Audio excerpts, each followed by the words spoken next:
4 minutos das 11 da noche. José Blanco, boa noite. Boa noite. Número 10 da lista do Partido Socialista ás eleccións europeas, outra vez de campaña. É distinta esta campaña que outras?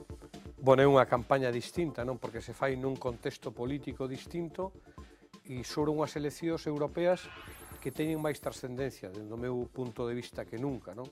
Cada día Europa decide máis sobre as nosas vidas e, polo tanto, estas eleccións revisten unha importancia trascendental para a xente que sabe que cada día se toman decisións que lles afectan e, polo tanto, temos que ter a capacidade de poder trasladarlle aos cidadáns que se xogan moito o día 25 de maio. Pero está convencido de que van ser capaces disto? Porque históricamente as eleccións europeas son un fracaso de movilización. Está calando realmente que desta vez é unha cousa distinta? Son un fracaso de movilización, pero España sempre se caracterizou por ser un dos países europeos nos que había unha maior participación electoral, precisamente porque a xente foi consciente da importancia que tuvo a entrada en Europa, non? Para a consolidación democrática, para os avances de dereitos, de libertades e tamén para a transformación do país. Moitos dos recursos que permitiron a modernización do noso país viñeron da Unión Europea e a xente o sabe. É verdade que a xente está perdendo a esperanza en Europa, non? E se nestas eleccións Europa non é capaz de devolverlle a esperanza a xente vai a perder a súa esperanza definitivamente, non? E o que temos que facer é precisamente trasladar a opinión pública pois que en cada momento se toman decisións, da igual que seña sobre a industria, sobre a pesca, sobre a política agraria común ou sobre os recortes, é dicir, ao longo desta crisis, máis ben para mal que para ben, tuvemos moitas ocasións de ver como a Troika, Merkel, a Unión Europea, en definitiva, tomaba decisións que tiñan que ver con nós e que nos levaba a axustes, a situacións derivadas deses recortes moi asfixiantes para a xente, pero que teñen o seu orixen en políticas impostas desde a Unión Europea. Bueno, hai uns meses, despois de concluir esa investigación judicial da que foi obxecto, anunciou a súa pretensión de abandonar a primeira liña política. Duroulle pouco o propósito? Bueno, a primeira liña política significa para min estar na dirección política do teu partido, tendo un papel protagonista. Eu non teño un papel protagonista, vou de número 10, como vostede dixo, nunha lista electoral, ademais, intencionadamente, eu dixen ao partido que non quería ir precisamente entre os 5 ou 6 primeiros postos da candidatura, porque entendo que son os protagonistas desta campaña electoral. Eu vou nun modesto número 10 da candidatura, aínda que a verdade non é importante para min o número, senón o compromiso. E é verdade que na campaña vou adquirir un compromiso, sobre todo un compromiso con este país, con Galicia, non? E é o compromiso de saber, de facer en Europa o que sei facer. Agora escoitaba a un tertuliano que dicía, vai a Europa a unha xubilación dorada. Non vou a xubilarme, vou a traballar. E vou a traballar, sobre todo, por este país da forma que o sei facer, comprometéndome e mostrando compromiso e tratando de formar parte dunha maioría onde a túa capacidade de opinar poida influir para tomar decisións. O importante non estar no Parlamento Europeo berrando nunha esquina, pero logo a túa voz, o teu berro non sirva para nada, senón ter capacidade de influir porque formas parte dunha maioría que pode cambiar o rumbo da Unión Europea. Sustitúe a Antolín Sánchez Presedo, que está sendo, que foi ata agora eurodiputado galego do Partido Socialista. En función de que un partido como o PSOE toma a decisión de incluir a unha persoa ou a outra? Bueno, Antolín, por que vostede sí nestes momentos e Antolín non? Antolín Sánchez Presedo, ademais de haber sido eurodiputado, é un bon amigo meu, non? Eu fun no seu momento o que pensei en Antolín Sánchez Presedo para que fora eurodiputado, cando tiña a responsabilidade, cando estaba na primeira liña da política e tiña a responsabilidade de facer as candidaturas do Partido Socialista, non? Naquel momento o chamei e el aceptou ese reto e fixo un excelente traballo no Parlamento Europeo. A dirección do Partido Socialista coñecía a miña vocación de encetar unha etapa no Parlamento Europeo de compromiso e de traballo e valorou o que era mellor para este intre, e tomaron a decisión de que eu formara parte desa candidatura, pero eu quero recoñecer o traballo feito por Antolín Sánchez Presedo. Pero hai algo de pago de servicios prestados na elaboración desta lista? No, pero se a mí non me teñen que pagar ningún servicio prestado. Eu teño unha inmensa gratitude ao meu partido, porque me deu a posibilidade de facer moitas cousas, non? E o goberno de Zapatero, o presidente Zapatero, porque me deu a oportunidade infinita de traballar por o que foi un soño que era aquel soño de decir como poido ser útil ao país que me veu nacer, que foi Galicia, non? Por eso me sinto moi orgulloso de poder ter feito por Galicia o que antes non se fixera. Ahora me sorprende cando a ministra Ana Pastor di que me deixaron moita deuda e non podo facer algunhas cousas. Bueno, a deuda, por certo, non é só da miña etapa, ven incluso de etapa de Cascos. Por exemplo, nesa deuda está o aeroporto todavía de Madrid, o aeroporto de Barcelona, pero bueno, eu, cando asumí o ministerio, dixen, non me importa que aumente un pouquiño máis o déficit público si con elo arreglamos o déficit de infraestructuras, da igual que seña por terra, por mar e por aire, portos, aeroportos, carreteras, salvamento marítimo, etc. Si facemos un pouquiño máis polo país, bueno, pois o puiden facer, por tanto, non teñen que pagarme nada. Bueno, simplemente viron que podía facer unha aportación importante aos socialistas galegos e aos socialistas españois neste proceso e, dende logo, o que aspiro solo é que se me xuzgue polo que faga no Parlamento Europeo. Do mesmo xeito que se está xuzgando o que fixen como ministro de Fomento. Vou a ter o mesmo compromiso con este país e con Galicia no Parlamento Europeo que tuven con Galicia cando fui un ministro de Fomento. Tense dito que tivo algún problema para ser incorporado nestas listas, que unha parte do seu partido non estaba conforme con que vostede fora nesa lista, é así? Non é certo, houve unha reflexión de carácter xeral sobre o papel que tiñan que ter os ministros nesa candidatura, porque habían amosado o seu interese por formar parte da candidatura varios ministros, non? E se dixo que efectivamente pois, que non podía ser toda unha candidatura des ministros, e esa foi a reflexión, pero non era unha reflexión pensado nunha persona, sino pensado nun colectivo con carácter xeral. Bueno, estamos falando dunhas eleccións que van ter lugar o vindeiro 25 de maio. Vostede falaba antes da importancia que teñen como consecuencia das políticas, das decisións que se toman en Europa, falaba en concreto da Troika, pero é posible colar este discurso tendo en conta que vostede formaba parte dun goberno que nun momento determinado bueno, pois fixo caso do que lle decía a Troika ese famoso mes de maio no que o expresidente do goberno Zapatero comparece no Congreso dos Deputados para mudar, dar un xiro de timón absoluto ás políticas como consecuencia do que lle estaba dicindo Europa. Non se trata de que cole, se trata de decirle a verdade aos cidadáns. En Europa hai unha maioría conservadora no Parlamento Europeo. Hai unha maioría conservadora na Comisión. E esa maioría conservadora, sobre todo, está a seguir os dictados dunha señora que é a presidenta da Alemania. Pero eles foron os culpables desas políticas que tiveron que tomar vostedes na última etapa da segunda legislatura? Hombre, algunhas decisións viñeron impostas sobre Bruselas. Pero podíanse negar a aplicar esas medidas e estaban en contra... No, porque se negan a aplicar esas medidas, pois o Banco Central Europeo deixa de comprar xa débeda e ao final vas camiño dun rescate cunhas consecuencias sociais terribles para o noso país, baixada das pensións igual ao 30%, recorte brutal do salario dos funcionarios, serían peor. Por lo tanto, cale, e iso é por qué? Porque hai unha concepción de Europa que nós non compartimos, e é que queremos cambiar, que é a política absolutamente que nos está a levar a un desastre que a imposición da austeridade pola austeridade, a tendencia que hai en Europa a frenar o gasto que lle deu sentido a Europa, que foi precisamente que a diferencia do resto do mundo que foi o impulsar do estado de benestar que agora se quere ir desmontando.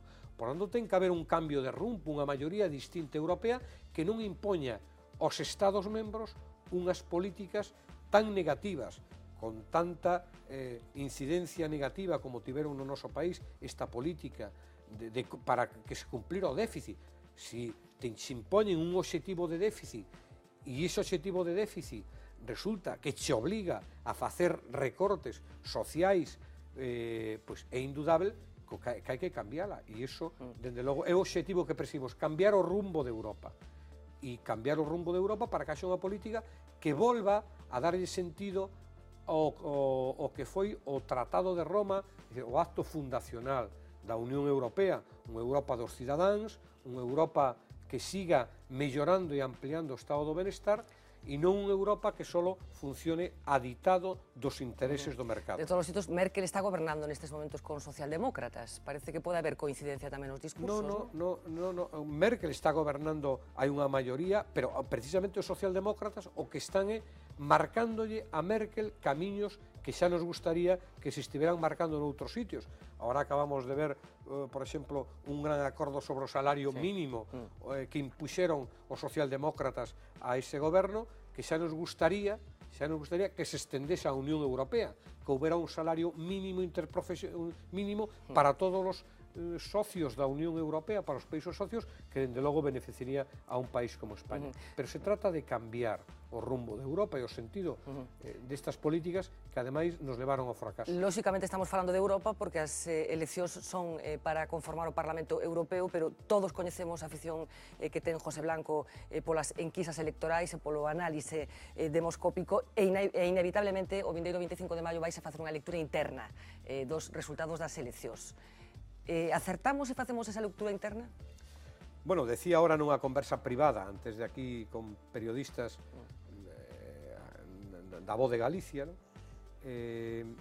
Eu creo que equivocarás aquel que faga unha lectura interna do resultado das eleccións europeas.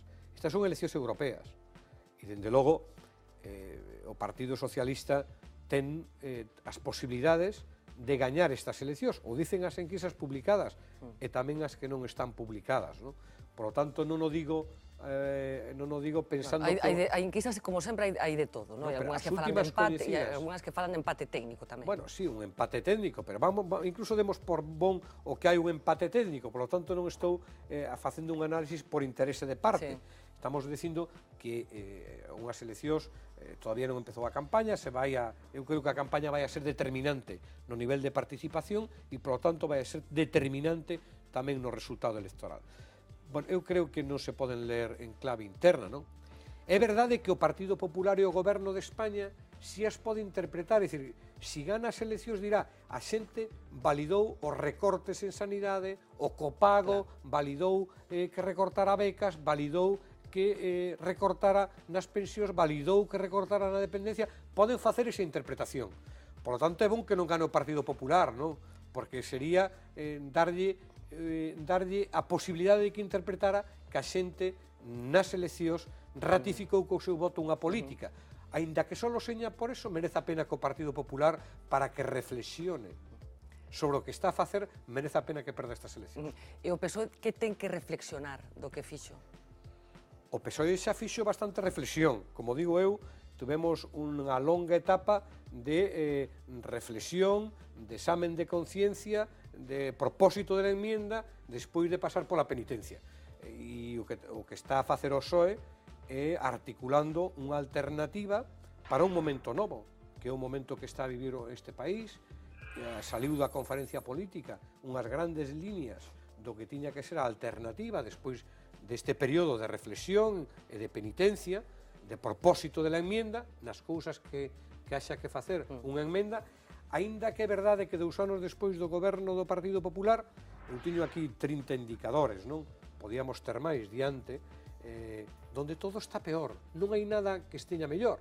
É dicir, todo sube, o único que baixa son os salarios, todo é máis precario, menos libertades, menos dereitos. Cree que se o PSOE continuara no goberno, en lugar de haber ese cambio de goberno que hubo, que se continuara no goberno, hoxe estarían mellor as cousas do que están co Partido Popular? Dende logo non faríamos cousas que fixo o Partido Popular. Por exemplo, unha reforma do mercado do traballo que xenerou unha precarización do mercado de traballo sin precedentes no noso país.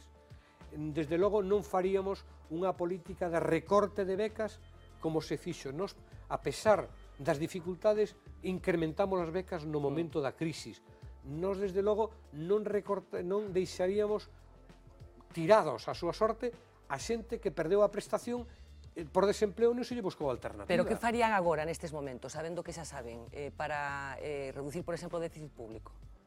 No, dende logo, o que hubiéramos feito é un combate, por iso é tan importante ganar as eleccións, na Unión Europea, para convencelos, que xa se empezaron a convencer. Pero reformas dentro non había que facer. No, algunhas reformas habría que facer dentro, algunhas xa as fixemos, pero desde logo non as que fixo o Partido Popular.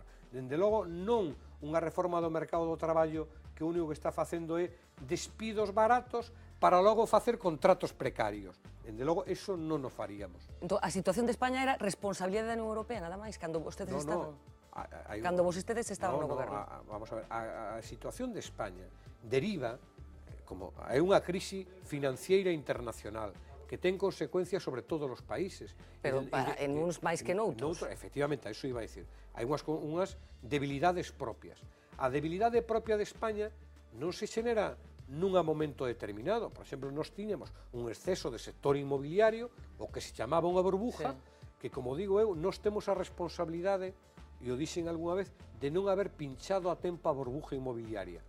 Pero outros teñen a responsabilidade de haber hinchado, porque para pinchar, primeiro hai que hinchar.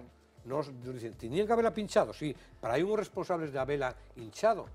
Dende logo, tiñamos que igual haber feito, pedirlle ás entidades financieras unha maiores provisións desde o Banco de España para que non fixeran, por certo, no ámbito da súa responsabilidade, pero para que non fixeran estas alegrías que nos levaron a esta situación tan desastrosa das caixas, como pasou en Galicia, por exemplo, cunha xestión desastrosa da que nadie responde. Pero vostedes estaban no goberno, que teña certo control sobre os órganos de control das caixas, por exemplo. Os órganos de control das caixas situábanse na Xunta de Galicia, quen ten as competencias. Pero o regulador tiña certa capacidade de controlar o que acontecía nas caixas. Por iso digo eu que o regulador tiña que haber pedido maiores provisións, empecéi dicindo eso.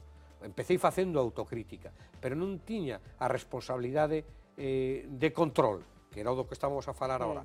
Pero, en todo caso, a responsabilidade directa era dun xestores das caixas que nos levaron a un desastre que, por certo, ademais agora se foron todos de rositas, pero os cidadáns tuveron que pagar, cando dicen non houbo rescate, houbo rescate, 107.000 millóns de euros, dizo o Tribunal de Cuentas que houbo que pagar polas alegrías que se fixeron no sector inmobiliario. Deduzo do seu discurso que algo que van facer, porque está xa anunciado, que facer unha especie de acto de reivindicación dentro da campaña electoral do señor Zapatero é axeitado. Hai que reivindicar a figura de Zapatero. Non se trata de reivindicar. Mire, estamos en Galicia, non?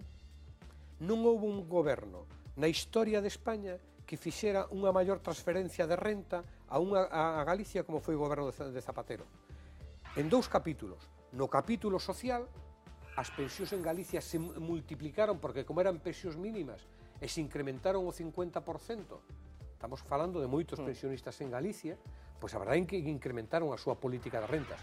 Houve unha financiación autonómica que se favoreceu algunha comunidade autónoma, como se introduciu o criterio da dispersión por primeira vez, gobernaba en Galicia Emilio Pérez Touriño, pois beneficiou a comunidade de Galicia. Houve unha política de infraestructuras que llevou a enseñar un gráfico para que os lectores me entenda moi ben a xente. Mire, o goberno de Aznar, 8 anos, no que estaba Rajoy, invertiu en Galicia 3.000 millóns.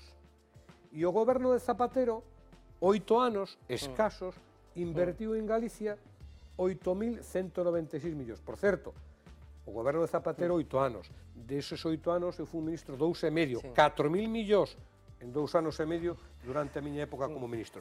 Por lo tanto, temos motivos de satisfacción para explicarlle á ciudadanía o que fixemos e que outros están destruindo. Claro, pero vamos a ver, señor Blanco, a mellor resulta complicado de creer para algúns que este discurso que vostede está expoñendo sexa contradictorio co que, por exemplo, di un exministro tamén do seu goberno, o señor Pedro Solbes, que ten outra idea, outra perspectiva do que aconteceu nos últimos anos no executivo do señor Zapatero. Imos recordar, lembrar o que dixo o señor Solbes. Arrepiento de haberme presentado a las elecciones y de haber estado en el segundo periodo de Zapatero, que hubiera sucedido. Hombre, hay factores que se hubieran producido de todas formas. Yo sí que creo que hubiéramos llegado a ese momento en condiciones distintas, porque hubiéramos ganado un año. Sí creo, sin embargo, que su visión de la política económica y la mía eran distintas. Su visión, y también lo comento en el libro, de cuál es el papel del responsable de la economía y del presidente del gobierno no era la misma. No pretendía ocultar la realidad de lo que estaba pasando en la economía. Y si lo que me pregunta es que si aquellas declaraciones, visto con la expectativa de hoy, fueron correctas, le digo que totalmente incorrectas. Pode parecer difícil reivindicar o que se fixo en esa etapa do goberno Zapatero cando o propio ministro de Economía pasado o tempo di isto. Bueno, pois eu ratifícome, porque un ministro de Economía que acaba de falar quería facer a reforma laboral que fixo o Partido Popular e nós lle dixemos non queremos precarizar o mercado do traballo, non nos negamos a facerlle caso ás indicacións do señor Solbes. E o que demostrou o tempo é que esa reforma laboral está sendo nefasta para os traballadores deste país. Nós nos negamos a que se recortara a política que se plantexaba, por exemplo, en materia de recortes sociales. Por lo tanto, nos ratificamos no que fixemos. E o señor Solbes era contrario á lei da dependencia. Pero se podían pagar todas esas cousas? Se estaban pagando de feito, Por lo tanto, efectivamente, me ratifico.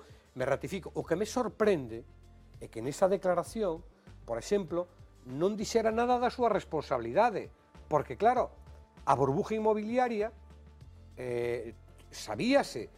A pregunta é, que fixo durante os 4 anos de goberno o señor Solbes, o responsable económico, para pinchar o que el mismo di que ten unha parte importante de responsabilidade na crisis. Pero se había tanta disensión no que había que facer, por que non foi cesado? Porque Solbes aguantou. Por que? Bueno, de feito foise do goberno. Sí. Cando se foi. Sí, foise do goberno, nunca quedou claro se foi un ceso ou unha dimisión. E que foi? Eu non podo falar, non estou autorizado para falar, aínda que sei o que foi, pero non estou autorizado, primeiro caso, por lealtade ao presidente do goberno, e segundo, as deliberacións dos consellos de ministros son secretas. Pero en todo caso, como diría Pío Cabanillas, pasou o que pasou. E pasou o que pasou porque non se compartían moitos das recetas de tanta austeridade que estamos demostrando. Ahora, miren, hasta os conservadores na Unión Europea xa empezan a decir que aquelo non estaba moi ben de todo.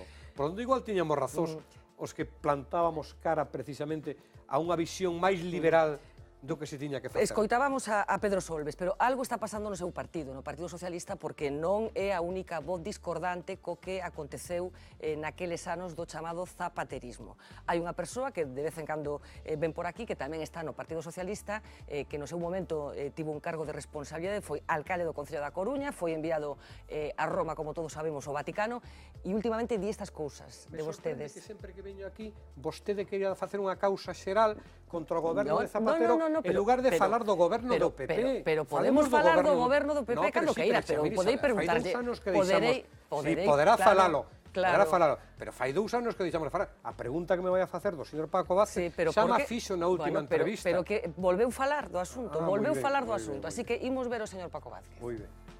Pero bueno, el Partido Socialista es un partido que tiene una deriva ideológica desde hace una serie de años preocupante, ¿verdad? Preocupante, en cuestiones determinantes, en cuestiones muy importantes, por falta de preparación y formación de quienes lo dirigían. El Partido Socialista ha reabierto la cuestión territorial, el Partido Socialista, el gobierno de Zapatero, ha reabierto la cuestión religiosa, ha reabierto con la mala aplicación que se hizo de la Ley de Memoria Histórica, que tenía otra finalidad distinta, las heridas y los malos recuerdos de una etapa tan dura como fue la Guerra Civil y la posguerra. De alguna manera ha roto lo que era el espíritu de la transición, esa idea de generosidad, de reconciliación, ¿verdad?, de equiparar España a los demás países europeos, de la cual el Partido Socialista fue protagonista importante y protagonista fundamental. Bueno, pois agora enseguida falamos de Rajoy e de Feijóo, pero que lle parece o que di Paco Vázquez? Estou de acordo coa parte final de Paco Vázquez, que dice que os obxectivos dos gobernos, do goberno tiña que haber sido equiparar a España ao resto dos países da Unión Europea. Estou de acordo, por eso non lle fixemos caso a algunhas recomendacións de Paco Vázquez. Fixemos unha lei do aborto que nos equiparou precisamente aos países da Unión Europea, coa que está en contra o señor Vázquez, o amigo Vázquez, pero eu estou de acordo que un goberno non pode gobernar as conciencias da xente e as mulleres teñen a suficiente madurez de responsabilidade para poder decidir sobre a súa maternidade. Falaba do feito religioso E eu creo que o noso goberno tiña que haber feito aínda máis cousas no tema religioso, contrariamente ao que di Paco Vázquez. Por exemplo, tiña que haber denunciado o concordato. Non hai ningún país da Unión Europea donde exista un concordato como existe en España. 7 anos para facelo. Pero Paco Vázquez nos critica no claro, sentido contrario. Bueno, eu estou a vale. responder, porque fai unha crítica a algunha cousa, digo, pero se había que facer unha crítica é precisamente a contraria a que fai Paco Vázquez. O asunto territorial. E fala do tema territorial. O tema territorial non nos reabre o Partido Socialista. Probablemente quen non viva a realidade territorial, tamén o acabo de reflexionar agora, pode facer un discurso, pero é verdade que hai problemas en España, e hai problemas avalados por unha inmensa maioría ciudadana, aos que hai que darlle solución. E negar unha realidade como que está a pasar en Cataluña, unha huida hacia adiante, pois o único que fai é que o problema se vaya agrandando, que se vaya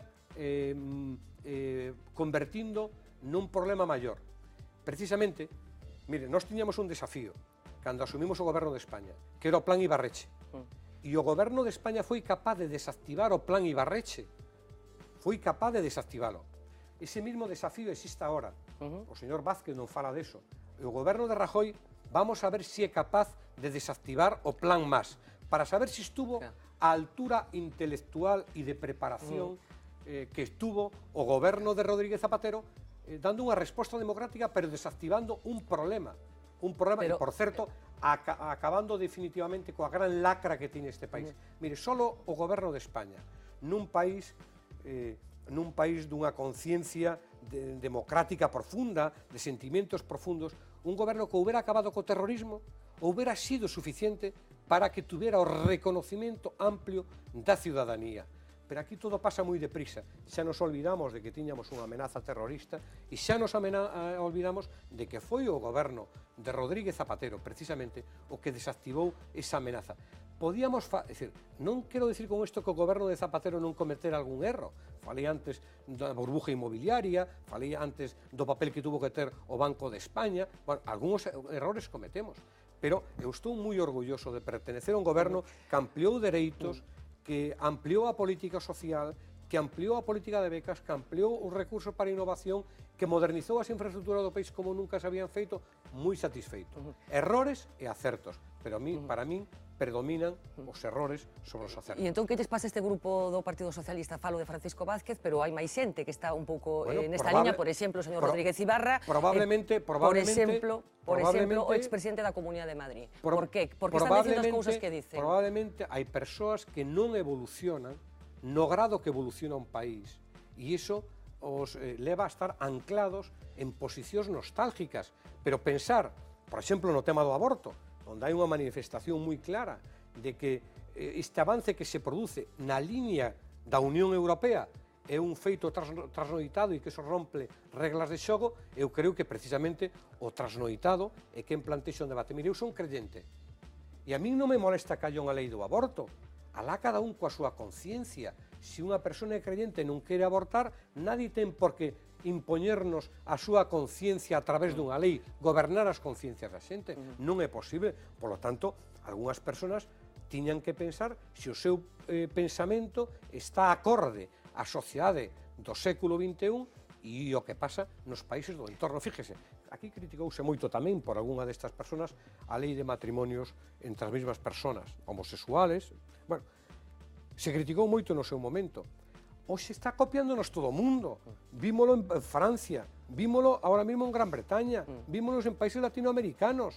Pero tuvo que ser un goberno socialista, o goberno este tan denostado, ¿no?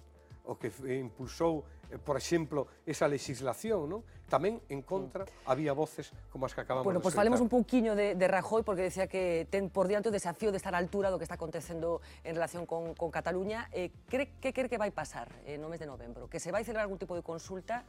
Que folla de ruta vislumbra vostede en relación con este asunto? No, mire, este é un asunto suficientemente delicado para que non nos dediquemos a reflexionar e a facerlle follas de ruta a quen ten que ter unha folla de ruta que é o goberno. E ten que ter unha folla de ruta e ten que comprometer a maioría das forzas políticas nesa folla de ruta e temos que ir todos na mesma dirección, que non é outra que o Partido Socialista describiu. Aquí hai un problema, e os problemas hai que darlles unha alternativa. Nós temos a nosa alternativa, hai que facer unha reforma constitucional para un encaixe federal, etc. Temos alternativa. Non estamos a decir que seña a única alternativa, pero, dende logo, o que non é alternativo é estar de brazos cruzados. Unha pregunta, a ver se é capaz de explicarmo moi brevemente, ahora que falaba dese modelo federal que efectivamente está defendendo o Partido Socialista. Dígame a diferencia fundamental entre ese modelo federal e o actual modelo autonómico. Bueno, non se pode decir nun minuto, non? Pero hai realidades que se poden cambiar. Cal é o papel do Senado? Aquí non temos un Senado federal.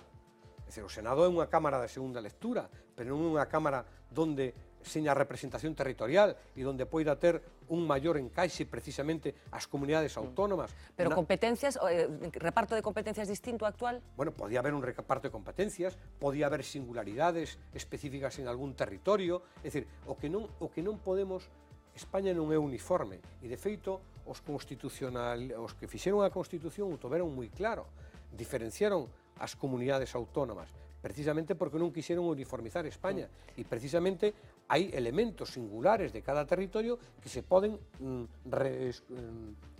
recoller mellor na propia Constitución. Pensa en algún elemento singular de algún sitio en concreto? Non penso en algún elemento, pero hai elementos singulares, por exemplo, a lingua na que estamos falando, vostede e eu, é un elemento singular que nos diferencia. Por lo tanto, non se pode seguir alimentando a catalanofobia, cando é unha lengua cooficial do Estado. Quen alimenta a catalanofobia? O Partido Popular? Non, se alimenta. O Partido Popular alimentou unha durante moito tempo. Non podemos olvidar que o Partido Popular estuvo recollendo firmas en toda España precisamente en contra dun estatuto que se podía estar de acordo ou non, pero que saliu da vontade dun Parlamento, que é o Parlamento de Cataluña, que, por certo, estaba no seu lexítimo dereito a plantexar unha reforma estatutaria. Por tanto, falábamos antes de Feijóo tamén, que é o peor do presidente da Xunta de Galicia, o que está facendo peor? Bueno, a min cóstame encontrar algunha cousa que se vixera ben en Galicia nos últimos tempos, que toda aí foi a peor.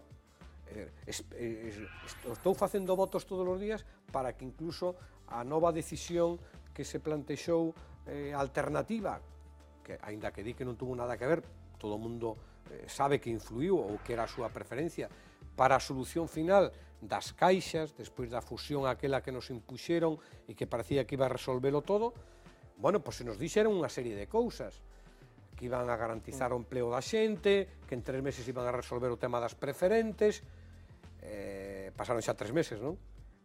O tema está como estaba. Eu fago votos para que eso salga ben, non? Por exemplo, vou a decir unha cousa que fixo ben, todo vai peor, é dicir, a sanidade vai peor e hai copago, a educación hai menos becas e a xente ten máis dificultades para ir á universidade, hai menos servicios públicos, etc. Podíamos facer un largo catálogo. Bueno, a mí non me parece mal que fixera a negociación con México polo tema, aínda que é unha pequena cousa, porque efectivamente hai unha demanda de carga de traballo que non é suficiente, pero bueno, hai que recoñecer as cousas que se fan ben e eu non teño... Inclúen esas cousas que fai ben o control do déficit, que no caso de Galicia é unha das comunidades que mellor se están comportando? Pero se o control do déficit o que significa que haya un déficit social, que a xente teña que pagar polos medicamentos, que a xente teña que pagar por libros de texto, que a xente, eso lle supoña que hai moitas dificultades... Pero se pode gastar o que non se ten, que ao final é o que estamos falando cando falamos de déficit. Pero habrá que buscar ingresos. Habrá que... Pero donde, por exemplo? Pois, por exemplo, igual ten que replantexarse o imposto de patrimonio no tramo autonómico, igual hai que plantexarse algunhas cuestións, porque a política presupuestaria é unha política de ingresos e de gastos. Igual hai que facer algúns recargos máis a xente que ten máis recursos, igual hai que as eléctricas... Bueno, non sei, non estou aquí diseñando unha política alternativa fiscal, pero a política ten que ver o que é prioritario. Eu non podo entender que esa xente, como me pasou a min, puxo un exemplo aquí, que teña que estar chorando e pedindo para pagar os libros de texto a principios de curso escolar, como pasou neste curso escolar. É dicir, moita xente o pasou moi mal, non? É dicir, iso non é posible no século XXI, iso é incrementar as desigualdades. pois en Galicia se incrementaron as desigualdades. Si iso é a costa do déficit, eu prefiro un pouquiño máis de déficit, pero que ningún neno se quede sin ir á universidade e á escola para garantirlle un futuro. Bueno, temos como nos a Lois Balado, que habitualmente con invitados como da categoría de José Blanco, pois axúdanos a bueno, pois buscar un punto de vista alternativo ao do convidado. Así que adiante, Lois. Bueno, boas noites, José Blanco. Outro día cazaban Arias Cañete lendo Poder e Derecho na Unión Europea, a Valenciano que está lendo tamén Unhappy Union. Que está lendo vostede? Pois eu o que acabo de ler foi, lamento non poder decir o nombre, pero a última novela de Julia Navarro. Iso é o que estou lendo realmente. E tamén moitos documentos que me van chegando da Unión Europea. Por certo, teño o interese de poder dedicarme na Unión Europea a temas de industria, de innovación e de enerxía, e estou lendo bastantes expedientes que teñen que ver con esos temas que me preocupan e creo que teñen moito que ver con Galicia. Ademais de lerme a PAC e a reforma da política pesqueira, que porque teño que estar todos os días falando dela, pois me tuve varias reunións e tuve un proceso de aprendizaxe bastante rápido. Podíamos falar xa media hora aquí da PAC, por lo tanto, algo aprendí. Bueno, non sei como vai José Blanco de idiomas, se vai ser un esclavo do pinganillo ou se está aplicando. Bueno, levo 2 anos aprendendo inglés, domino razonablemente o francés, estudiei na escola de idiomas, bueno, teño que facer un esforzo todavía importante en inglés, pero estoume aplicando... Pero é capaz xa de manter unha conversa... Dificilmente, son capaz de ler, manter unha conversa xa dificilmente, aínda que o intento todos os días coa cousa máis bonita que teño, que son os meus 2 fillos, que teñen 11 e 13 anos, e xa son totalmente bilingües. Iso é, teño en galego, envexa, teño unha envexa tremenda. Bueno, vamos a facerlle un pequeño test sobre Europa para ver como vai de preparado as europeas. Son fáciles, A primeira é, cantas estrelas ten a bandeira europea? 27, non? Bueno, ten 12, unhas poucas menos, pero... Bueno, sí, os membros, sí. Despois, cantos escanos ten o Parlamento Europeo? Pois non o sei. 766, o sea, vai ter compañía do mundo. Despois, cal destas 3 comidas non é típica de Bruselas? O chocolate, a morcilla ou os mexillós? Pois deben ser a morcilla, non? Pois son as 3, son un pouco unha pequena trampa. As 3 son típicas de Bruselas. Sí? Bueno, sabía co chocolate e os mexillós tamén, sí, efectivamente. A morcilla máis descoñecida. Buscaba algún... Bueno, tralo episodio... Pero a facerme trampas a estas alturas. Tralo episodio este famoso da gasolinera, non sei se pasará o coche eléctrico, José Blanco. O híbrido. Bueno, dos moitos momentos protagonizados por José Blanco na súa etapa no Ministerio, hai 2 especialmente chamativos. Imos ver o primeiro desos momentos durante unha visita oficial a Turquía, un discurso de Erdogan que, bueno, José Blanco pois caeu nos brazos de Morfeo, non, como se oita decir. Que pensaba nese momento José Blanco intentando non quedarse dormido, imagino? Pois estou seguro que non pensaba nada. Que é a mellor forma de poder relajarse, non teño ni... A verdade é que esa imaxe foi moi chamativa, xa sabe como somos os xornalistas de malvados. Pero esa recordo moi... Era agotador? Non. Ser ministro, quero decir. Non, paseino moi ben como ministro. Traballaba moitas horas, dedicáballe moito tempo, pero o facía con moita ilusión e con moito entusiasmo, polo tanto, bueno, digno aquí en Galicia que sarna con gusto non pica, non? O único que me lamentable non poder dedicarlle un poquinho máis de tempo, sobre todo aos meus fillos. Bueno, o seguinte momento que queríamos compartir con vostede é un momento que, bueno, puido tensar as relacións entre Suecia e España. Imos velo. Y precisamente con este jugador de baloncesto al que hoy le hemos concedido la nacionalidad, quiero acabar con una frase que él ha pronunciado. Decía Ikea, decía Ikea, decía Ikea. Bueno, díxenos solo unha vez, justamente en trampa. A verdade é que era a miña primeira roda de prensa como ministro portavoz do goberno, non? E sempre ten que pasar algo na primeira, non? E a verdade é que podo decir a verdade? Sí, por favor. Que no papel puxeronme Ikea, non Ibaka. O sea, a culpa foi do responsable de prensa. Non, sempre levamos pois 2 papeles, non? O papel da primeira reflexión, que estaba ben posto, e un papel segundo, por se había repreguntas e tal, e a verdade que nun estaba ben e noutro non estaba ben. Pero eso non exime de ninguna, me pareceu gracioso, non? A verdade é que teño que decir que isto foi unha coña logo, porque os xugadores lle gastaban a coña a Ibaka, e lle chamaban Ikea, non? O pobre xugador, non se vai olvidar de que eu rebauticeino na miña primeira rolda de prensa como ministro portavoz. Bueno, Feijóo ten dito por aí en algunha entrevista que na época en que coincidiron na universidade vostede non lle devolvía os apuntes. Que é de certo nisto? Non me reconozco, eso é verdad que o dixo, pero eu non son consciente deso. Pero lembra Feijóo da facultade? Non, lembro máis ben a Carlos Negreira, que sí coincidíamos nun punto de encontro nunha cafetería en Santiago, pero eu non teño recordos de Alberto Núñez Feijóo, porque en todo caso non coincidíamos, non? Pero... E apuntaba maneiras Negreira, xa que di que sí que é consciente da súa presenza, da súa coincidencia. Tiña feituras de político xa? Pois, bueno, eu non naquele momento non llas percibín, non? Pero en todo caso está demostrando que sí tiña feituras de político. É un bo político, Negreira? Bueno, eu cando fui ministro tuve unha boa relación con el, durou pouco tempo, non? Por a miña etapa de ministro. Non teño elementos de xuicio para valorar a súa xestión como alcalde da Coruña, pero dende logo, comparado co alcalde Francisco Vázquez, non lle chega nin a suela dos zapatos, porque foi un magnífico alcalde. Xusto antes de Negreira, houve outro alcalde tamén socialista, que lo sabe. Sí, pero durou pouco tempo, non? Estamos falando do que foi gran alcalde, non? Bueno, foi moi tenro tamén en un momento que destacou a prensa nacional, que era os encontros que tiñan no patio da escola o fillo de José Blanco co fillo de Mariano Rajoy. Iso foi unha falsedade, lamento profundísimamente esa información, non? Porque foi unha falsedade. Nunca aconteceu iso que se contou. Nunca aconteceu, o periodista se chamou tanto por parte da Secretaría de Estado de Comunicación da Moncloa como pola miña parte, non cotexou a información, non? É verdade que iban ao mesmo colexio, os fillos do presidente e os meus fillos.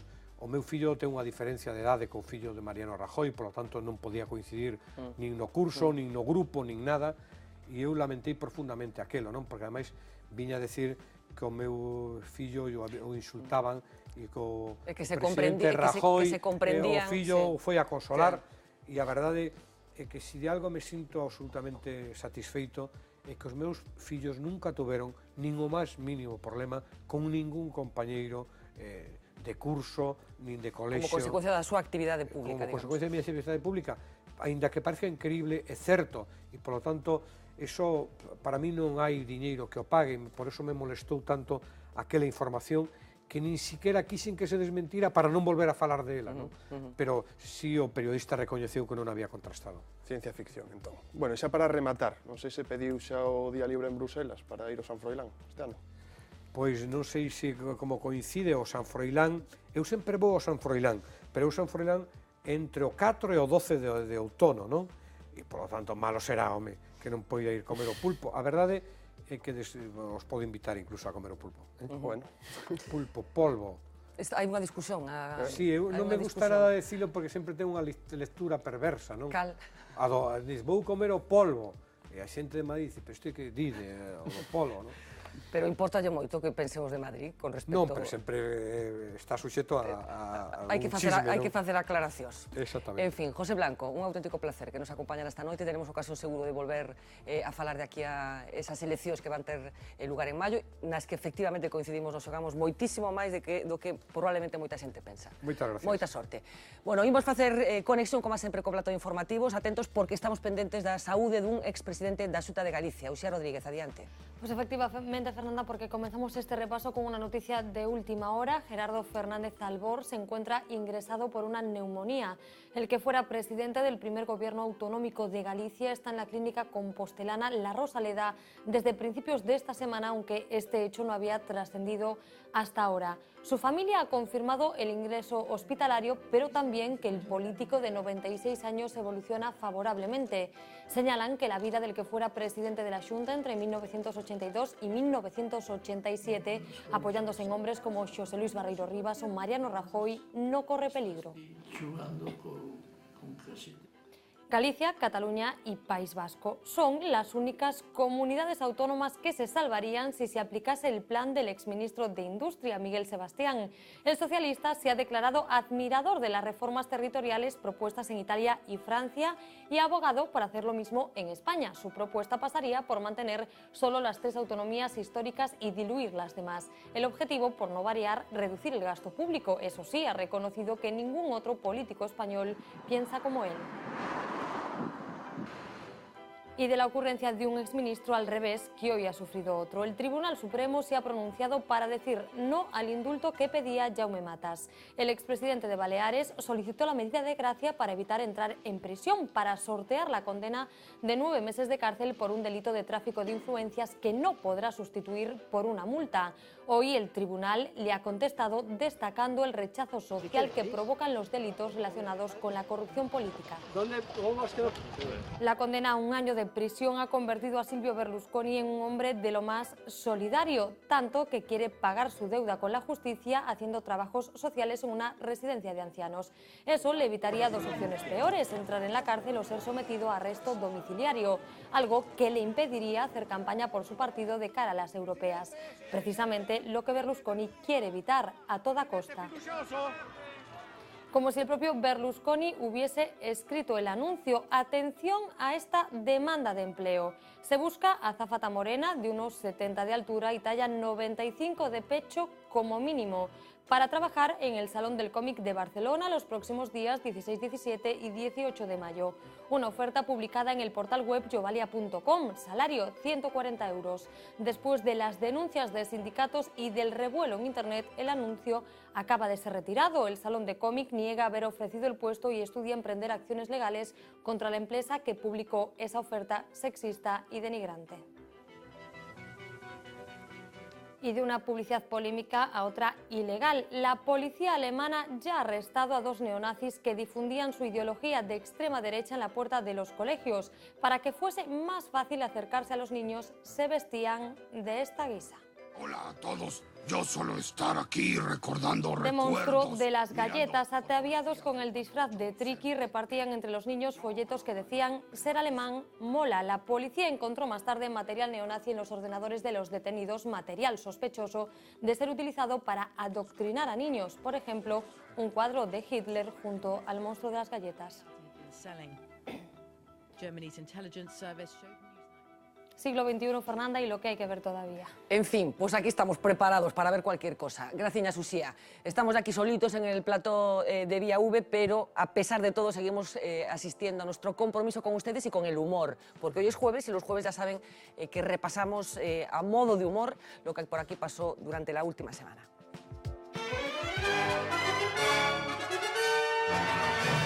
Off the record. Hoy es jueves y ya saben lo que pasa los jueves. Hacemos un repasito por lo que pasa por aquí.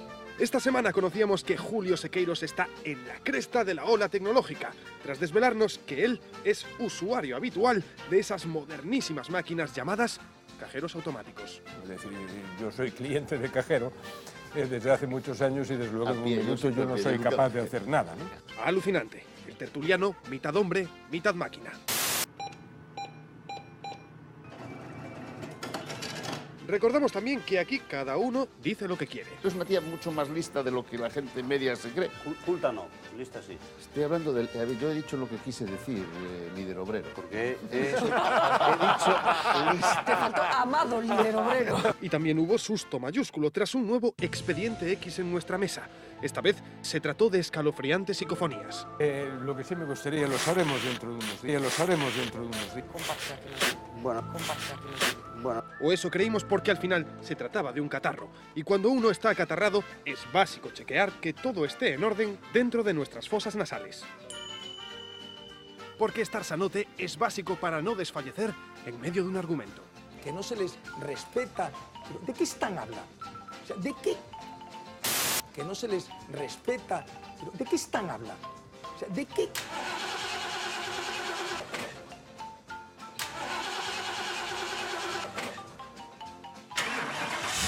Iba a decir una palabra, no lo diré. Narices. ¿De qué narices están hablando?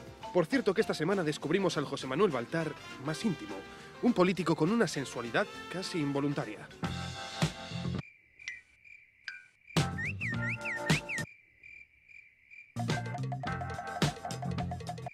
Pero sobre todo, con mucha memoria. 45 días de las europeas y a 420 de las municipales. A pasada vez que estuve aquí, o 15 de febreiro de 2012, a señora, pois te podo decir que o 7 de xullo teñan el año 500, que é de donde se tienen 533. Os días 2, 3 e 4 de maio encima de la mesa. Estamos comprobando que las fechas son los suyos. Porque el 6 de diciembre, a vostede le pregunta e o presidente responde. Perfecto.